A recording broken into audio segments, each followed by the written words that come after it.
অনেক কষ্টের দামে জীবন গিয়েছে জেনে। মূলত ভালোবাসা মিলনে মলিন হয়, বিরহে উজ্জ্বল।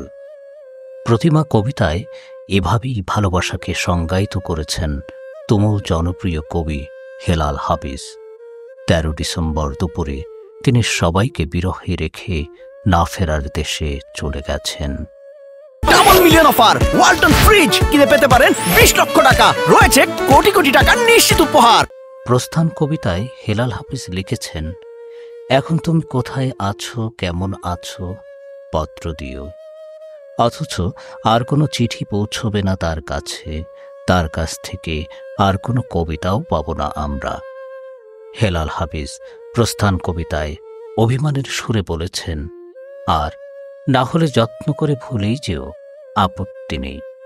কিন্তু শয়তান ওরাগীরা চাইলেই তাকে ভুলতে পারবেন না। প্রেম, বিরহ, দ্রোহ, সংগ্রামে বারবার প্রাসঙ্গিক হবে তার কবিতা।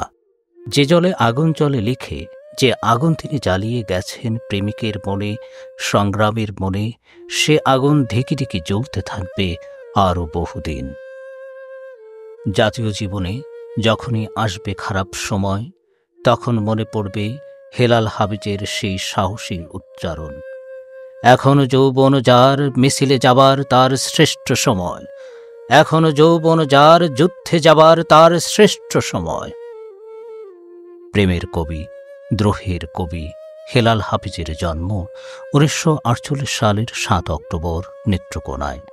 ১৯৮৬ সালে প্রকাশিত প্রথম কাব্যগ্রন্থ যে জলে আগুন জ্বলে দিয়েই সাহিত্যপ্রেমীদের হৃদয়ে আসন করে নেন তিনি। এ কাব্যগ্রন্থ হেলাল হাফিজকে দিয়েছে অসামান্য খ্যাতি। এরপর দীর্ঘদিন আর কোনো বই বের করেননি এ কবি। যে জলে আগুন জ্বলে কাব্যগ্রন্থের কবিতার সঙ্গে কিছু কবিতা যুক্ত করে প্রকাশ করা হয় তার দ্বিতীয় কাব্যগ্রন্থ কবিতা ৭১। সর্বশেষ ২০১৯ সালে প্রকাশিত হয় তৃতীয় কবিতার বই বেদনাকে বলেছি কেঁদো না। এত কম কবিতা লিখে এত খ্যাতি পাওয়ার নজির বাংলা সাহিত্যে আর নেই।